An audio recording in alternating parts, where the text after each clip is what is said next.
İsfahan əyalətinin böyüklüyünü görürsünüz. İndi onu müqayisə edin Cənubi Azərbaycan şəhərləri ilə, əyalətləri ilə. Baxın Gəzdə, Şimali Xorasan, Kirmana, Farsa. Səbəb nədir ki, sən Azərbaycan əyalətlərini böldün, parça-parça elədin? Baxın, Qum adı üstündədir, Qum, qumluqdur.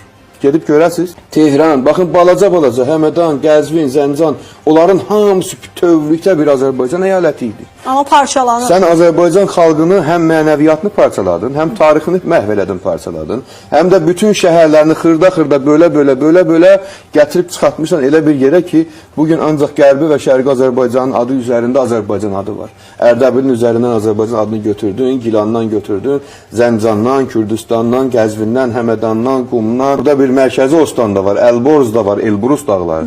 Bunları burada bu xəritədə yoxdur.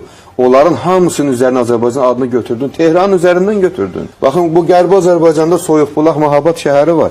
Bugün eşidirik ki, Tehran dövləti çalışır, onu da özü bir ostan eləsin.